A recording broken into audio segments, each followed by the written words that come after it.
मैं डॉक्टर चंद्रमोहन तिवारी, झूठा लाल संस्कृत महाविद्यालय मझौलिया, पश्चिम चंपारण।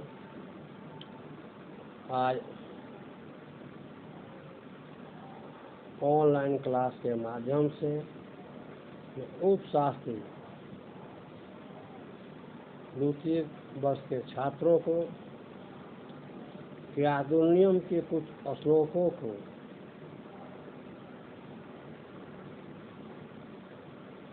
बता रहा हूँ कि श्लोकों का भाव क्या है, उसका अर्थ क्या है और श्लोकों की उपयोगिता या प्रयोजन क्या है।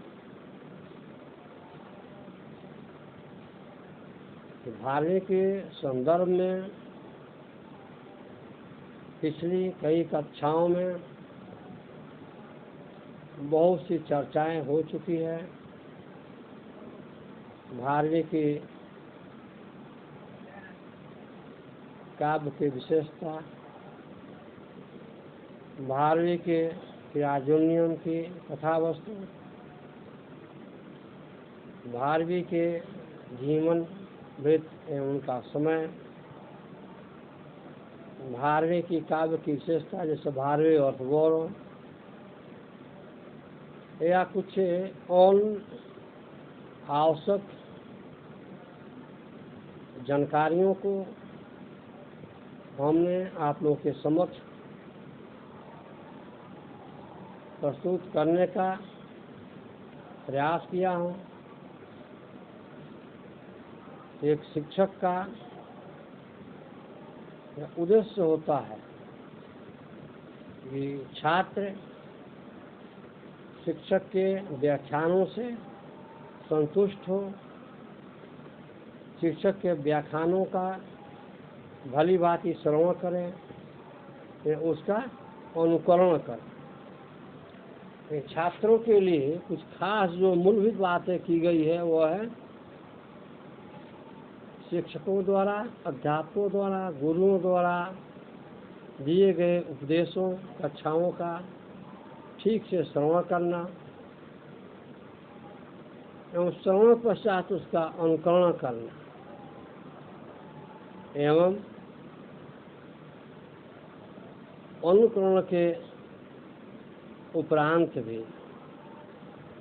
उन विचारों को, उन भावों को गुणतापूर्वक परखना यह छात्रों के लिए अत्यंत आवश्यक है, उपयोगी है एवं महत्वपूर्ण है। अतएव इस संदर्भ में मैं यहाँ छात्रों को क्रियाजोनियम के कुछ श्लोकों को अर्थ सहित बता रहा हूँ। जैसा कि भारवी ने क्रियाजोनियम के प्रथम सर्ग में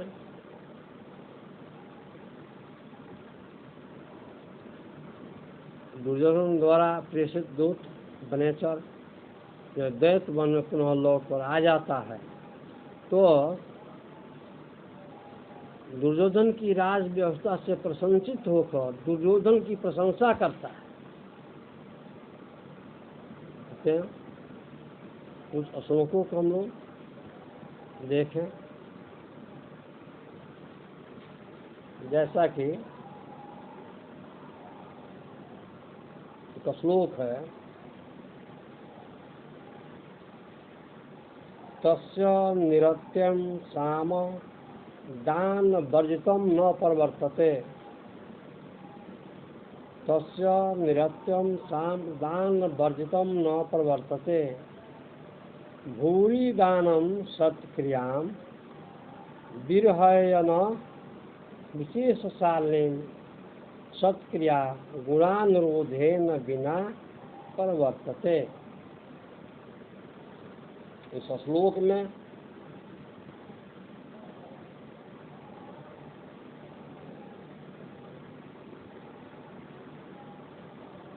दुर्योधन द्वारा अपनाई गई साम दाम दंड भय भेद नीतियों का उल्लेख किया गया। अर्थात वो दुर्योधन जो पांडवों के साथ दिनों दिन अत्याचार करता है,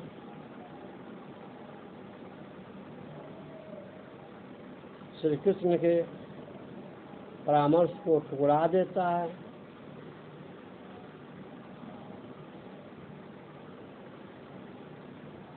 उसे दुर्योधन की जो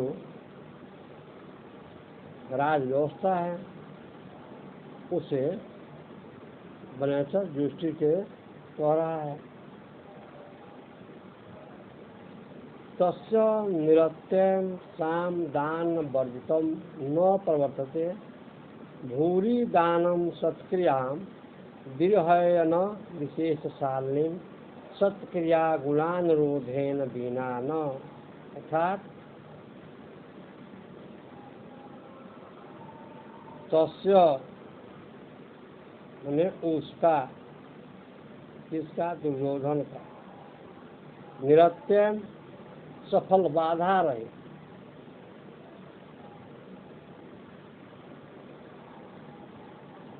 दान वर्जितम न, अर्थात दान रहित, अर्थात दान से युक्त, साम सांत्वना का उपाय, साम दाम अर्थ भय भेद, साम दाम दंड भेद जो 4 उपाय हैं राजनीतिकों के लिए, ये शुरू में हम यह बता चुके हैं। यह भावी पंडित किरातार्जुनीय राजनीति से प्रेरित महाकाव्य है। इसमें राजनीति के गुढ़ तत्वों का वर्णन किया गया है और महाकवि भारवी राजनीति के सफल ज्ञाता है, क्योंकि उन्होंने अपने अनुभवों के आधार पर ये सारी व्याख्याएं प्रस्तुत की है। जैसा कि वो सुदोधन निर्विघ्न रूप से साम दाम दंड भेद का आचरण करते हुए, निर्वहन करते हुए, किसी भी व्यक्ति को यदि दंड देता है तो ऐसी बात नहीं कि वो धन के लालच से, धन के लोभ से देता है। यदि किसी को वो दान भी देता है तो समुचित सत्कार के साथ किसी व्यक्ति को दान देता है, उसके गुणों के आधार पर उसका सत्कार भी करता है।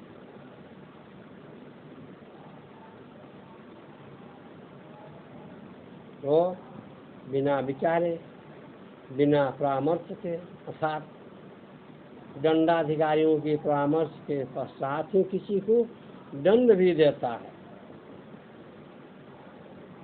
क्योंकि वो साम दाम दंड भेद जो 4 राजा के लिए आवश्यक उपाय है उसको भली भांति पालन करते हुए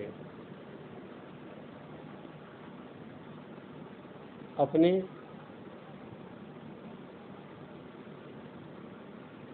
राज व्यवस्था को नीतियों के द्वारा सदैव आगे बढ़ाना चाहता है। क्योंकि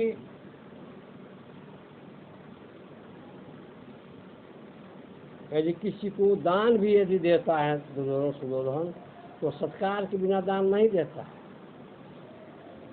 यदि किसी को पुरस्कृत करता है तो सत्कार के साथ पुरस्कार करता है, पुरस्कार प्रस्तुत करता है, और किसी को यदि दान देता है तो गुणों के आधार पर, गुणों के अनुसार ही दान देता है। ईर्ष्या भाव देश से और किसी को दान नहीं देता है, गुणों के आधार पर किसी को दान देता है। दान जिसे देता है उसे पूर्ण रूप से सत्कार भी करता है, उसका मान सम्मान भी करता है। अर्थात इस श्लोक में दुर्योधन की साम दाम नीतियों का वर्णन दर्शाया गया है, उसकी पक्षपात रहित जो व्यवस्था है उसे दर्शाया गया है। और गुणों के आधार पर जो वो लोगों को दान करता है, उसकी दान वीरता की व्याख्या भी उस श्लोक में स्पष्ट होती है। पुनः दूसरे श्लोक में वो कहते हैं कि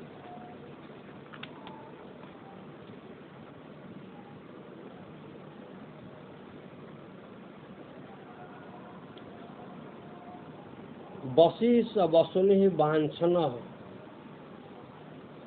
बसी स वसुनि वांछन न मन्यूना न निवृत्त कारणम स्वधर्म इतेव गुरुपदिष्टेन दंडे निरीपौ सुते अपि वा धर्म विप्लव निहंति।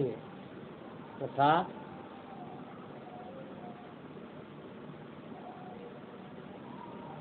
इस पद में दुर्योधन की दंड नीति की व्यवस्था, दंड नीति की उसकी व्यवस्था जो है, दंड नीति की व्याख्या की गई है कि वो दुर्योधन निष्पक्ष रूप से, यहाँ पांडवों से तो पक्षपात करता है, पांडवों को छल के द्वारा जुआ में उसकी राज को हड़प लेता है, लेकिन जनता के द्वारा, जनता से वो छल नहीं करता है, जनता से सदैव वो एक समान एकरूपता सा व्यवहार करता है। वो मनुनिर्दिष्ट धर्माचार्यों के जो नियम बनाए गए हैं, गुरु प्रतिष्ठेन, गुरु द्वारा बनाए मार्गों के द्वारा, गुरु कौन है? धर्माधिकारी, वो धर्म के अधिकारी है, वो धर्म के ज्ञाता है। या जो हमारे आदि मानव आदि राजा तो मनु जी थे, इन्होंने दंड का विधान किया है, तो मनु द्वारा निर्दिष्ट उपायों के द्वारा ही किसी को दंड दी जाता है। गुरु प्रतिष्ठेन, अपने गुरु श्रेष्ठ जनों के उपदेश के द्वारा वो किसी को यदि दंड देता है तो वह दंड देते समय पक्षपात रहित होकर किसी को दंडित करता है। रिपौ सुते अपि वा, चाहे उसका कोई रिपौ शत्रु वा पुत्र, अर्थात उसका कोई शत्रु हो या पुत्र हो, ऐसी भावना उसे नहीं है। वो एक समान, कोई उसका पुत्र हो या उसका शत्रु हो, दोनों को समान रूप से दंड देता है। तो उसका जो दंड विधान है वो बहुत ही उत्तम विधान है। वो अपने मित्र या शत्रु को भी ईर्ष्या से दंडित नहीं करता है। वो गुरुओं द्वारा, धर्माचार्यों द्वारा निर्दिष्ट जो नियमावली है उसी के अनुसार किसी को दंड भी देता है। क्योंकि कहा है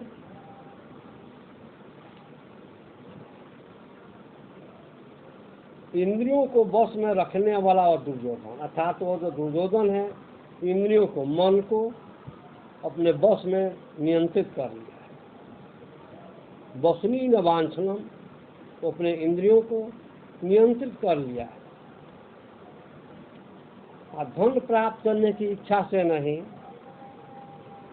क्रोध के कारण वो दंड किसी को नहीं देता, अपितु यह मेरा धर्म है, राजा हूँ, राजा को दंड देने का अधिकार है। तो यहाँ कहता है कि यह मेरा अधिकार है, यह मेरा धर्म है, वो धर्म के अनुकूल ही किसी को दंडित करता है। एवं गुरुपदिष्टेन, महात्माओं के द्वारा, गुरुओं के द्वारा, धर्माधिकारियों के द्वारा जो निर्दिष्ट नियमावली है उसी के अनुसार वो दंड को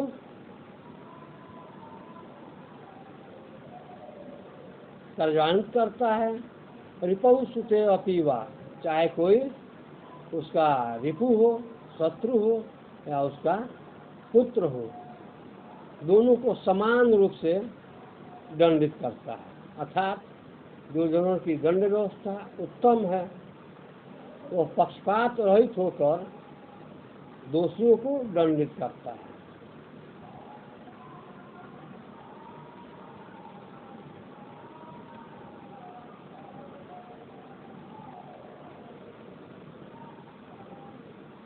वो अपने क्रोध के कारण किसी को दंडित नहीं करता है। जैसा कि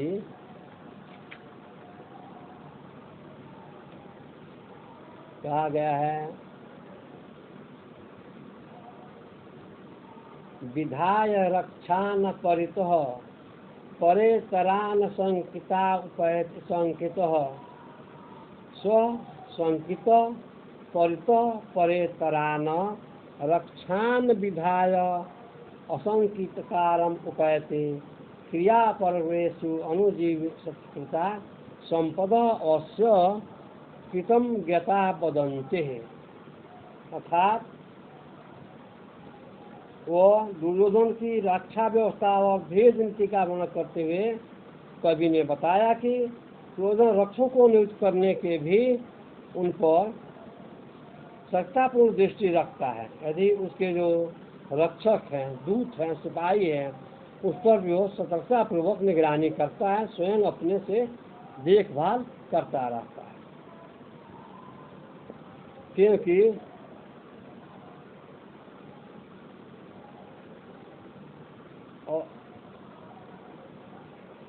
अपने सेवकों को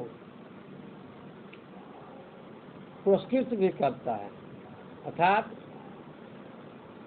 बनेचर भारवी का जो भाव है वो यह है कि वो जो दुर्योधन है वो अपने राज के जो रक्षकों को नियुक्त किया है उसको भी अपनी नजरों से स्वयं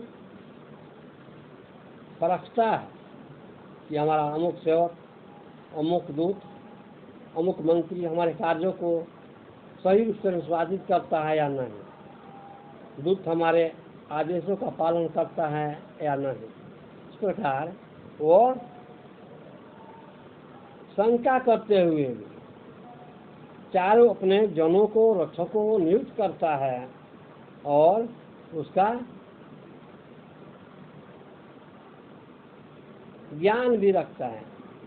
सेवक क्या कर रहे हैं, सेवक कहाँ जा रहे हैं, सेवक न्याय करते हैं, अन्याय करते हैं, इस प्रकार वो सेवकों को भी हमेशा जांचता रहता है, देखता रहता है, परखता रहता है।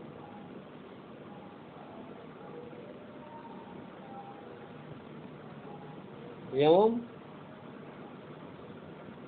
बदंती संपद, अपने द्वारा नियुक्त सेवकों के द्वारा जब उसका कार्य सफल हो जाता है, अर्थात दुर्योधन जब किसी दूत को, सेवक को किसी कार्य के लिए नियुक्त करता है, उस कार्य की सफलता पर और उन्हें समुचित पुरस्कार भी देता है। इस प्रकार हम देखते हैं कि महाकवि भारवी ने अपने एकल महाकाव्य क्रियाजोनियम में एक सफल राजनेता के तरह प्रस्तुत देखते हैं और राजा के कौन से अधिकार हैं, कौन से कर्तव्य हैं, राजा को किन कर्मों को करना चाहिए, राजा को प्रजा को खुश करने के लिए कौन कौन से कार्य करना चाहिए, इस सब की भली भांति जानकारियाँ महाकवि भारवियों को प्राप्त है। अर्थात भारवी ने इसी अपनी पकड़ के कारण इसे राजविषयक महाकाव्य की रचना की है। इसमें स्वयं वो बनेचर जब द्वैत वन में लौट कर आता है, जो बात कहता कि अयम वेदी तवान भावो, अयम वेदी तवान भावो, अयम वेदी मैंने जाना तवान भाव आप ही के कृपा। अर्थात वो सूक्ष्म प्राणी बनेचर कहता है कि मैंने जो कुछ जाना वो आप ही कृपा से, अर्थात युधिष्ठिर की कृपा से, राजा की कृपा से मैंने जाना, क्योंकि यह राजाओं का गोपनीय चरित्र है। और माँ ने कहा छोटा सा चंचू अबोध दिख लगा। मैं एक छोटा सा जीव हूँ, फिर मैं राजाओं का गोपनीय रहस्यमय तथ्यों को कैसे समझ सकता हूँ? और जो मैंने जान लिया हूँ, जो आपसे बता रहा हूँ, आंखों देखी हाल, वो आप ही के गुणों के, आप ही के प्रभाव से मैंने जाना। इस प्रकार हम देखते हैं कि महाकवि भारवी एक सफल राजनीतिक है। वैसे क्रियाजन्य महाकाव्य में जो श्लोक प्रस्तुत किए हैं, उसमें एक सफल राजनेता के लिए, सफल राजा के लिए बहुत से सुख भरे पड़े हैं।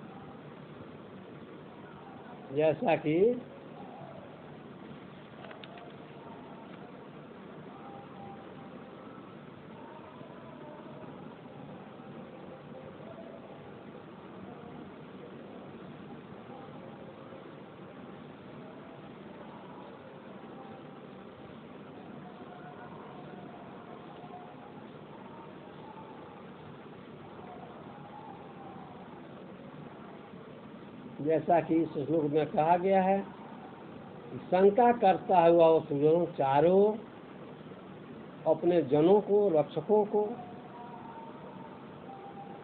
नियुक्त करते हुए शंका रहित आकार धारण करता है। सेवकों को सौंपे गए कर्म के पूरा होने पर सदैव के लिए कृतज्ञता प्रकट करता है, अर्थात मैं आपका आभारी हूँ कि तूने मेरे आकार सफल रूप से निष्पादित कर दिया। पुनः अगली कक्षाओं में मैं अन्य श्लोकों की व्याख्या करूँगा और फिर दूसरी टॉपिक या शीर्षक की व्याख्या की जाएगी। जय श्री संस्कृत।